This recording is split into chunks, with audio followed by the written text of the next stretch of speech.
Chapter 1, 1130. The Cursed Prince. Chapter starts at Elbaf ship. Frankie announces to the giants that they would like to stop searching.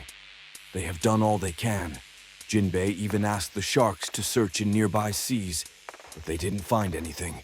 So their best option now is to trust their nakama and go to wait at Elbaf. The giants agree, and Elbaf ship continues its journey. Cut to Luffy's group. They get out from Rhodes' diorama and find that they were inside a giant castle, similar to Lego Castle, in the middle of snowy land surrounded by forests and mountains. The castle, that is on top of one of the mountains, has a very long bridge connected to a huge tree branch up in the sky. Nyami is getting dizzy from the scale of everything. Suddenly, they see someone crossing the bridge toward the castle and hide. The two-person coming to the castle are Goldberg and Gerd, two members of the new giant warrior pirates, the giant pirate crew led by Hajrudin. Next to Gerd is Piper, her giant owl. Gerd, I wonder why Hajrudin let such a weirdo be in our crew. Goldberg, well, because he has true skills as a navigator. Gerd, I hate him. He's more of a shame of Elbaf than Loki is. Goldberg and Gerd come to the castle because Owl Piper detected Rhodes' crow carrying a ship.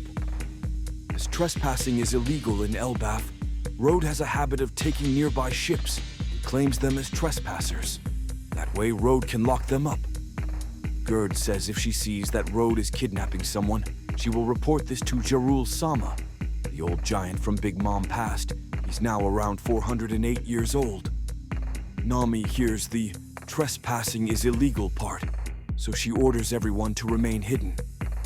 As Goldberg and Gerd knock the door of the castle, calling for Rhodes, Straw Hat crew run across the bridge. Below the bridge is a forest and many giant wolves. But in the middle of the bridge, Luffy stops. He says he has been feeling since they were inside the Block Kingdom, and Zoro and Sanji must have felt it too.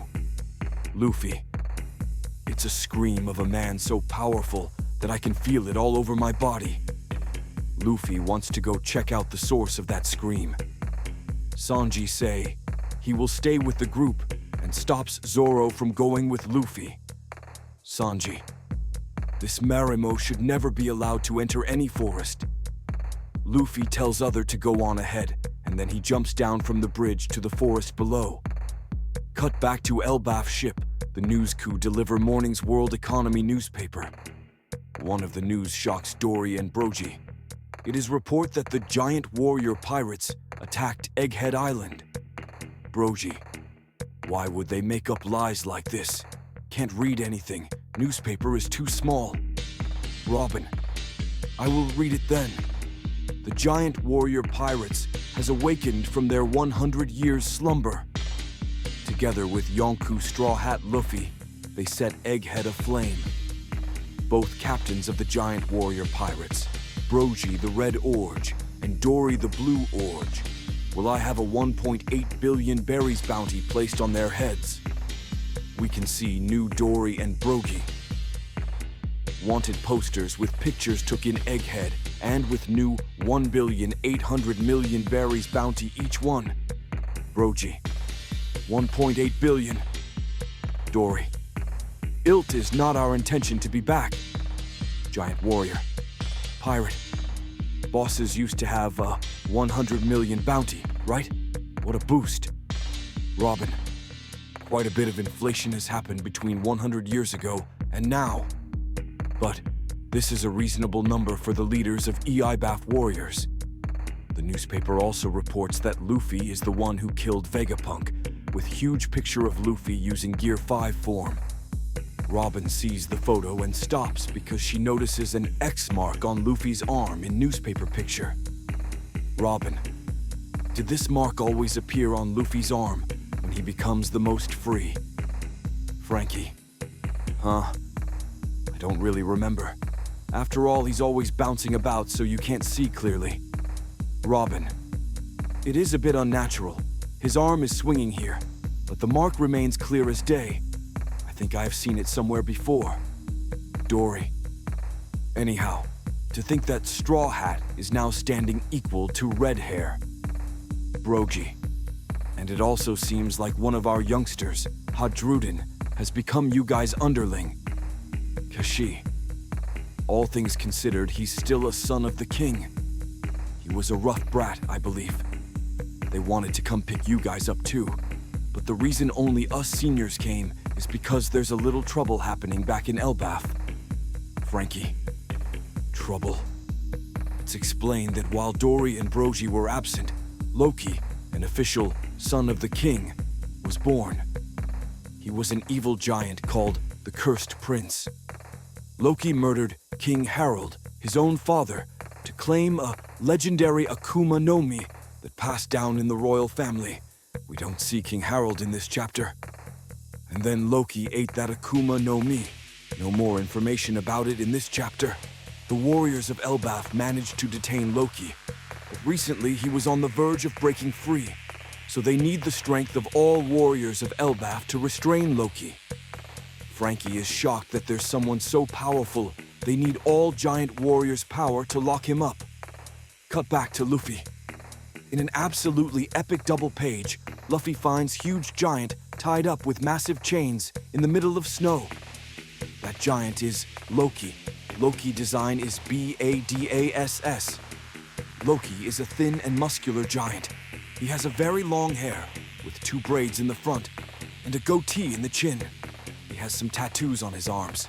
Not clear yet what are them. He wears normal giant outfit, but in his buckles belt, there's a Jolly Roger with a crown. He wears a black helmet with 2 long horns, like the Loki from Marvel Universe, and he has an axe on his back. Finally, we can see that Loki's eyes are covered with bandages. Loki talks to Luffy. When Loki talks, his ong tongue is hanging out, like Doflamingo. Loki, name yourself. Luffy. I'm Luffy, the man who will become the king of the pirates. Loki. King. Luffy. Where is this place and who are you? Loki. This is Warland, the land of warriors of Elbaf. Devoting itself to war in the past, it is the world's most powerful nation. In the fucking epic final double page of the chapter, we finally see full Elbaf after years of waiting. Official name is Elbaf. That's why I used that name instead of Elbaf in all the summary. Elbaf is a landscape of mountains with the colossal tree Yggdrasil in the center that dwarfs all of them. Yggdrasil is at least 12/13 times larger than the mountains. There are many waterfalls pouring down from the giant tree. Yggdrasil has a middle layer formed by its branches that surrounds its trunk. That layer seems to be where the giants live, because we can see a majestic castle and village on it. There are also some cannons facing outside. And finally, we can see a huge sword piercing through the middle layer and seems to reach all the way to the ground. This is a very simple Elbaf sketch. Oda's art is much, much better. See here in the last panel of the chapter, Loki continues talking with a malevolent smile. Loki, and I am Loki, the sun god, who will bring the end to this world. End of the chapter.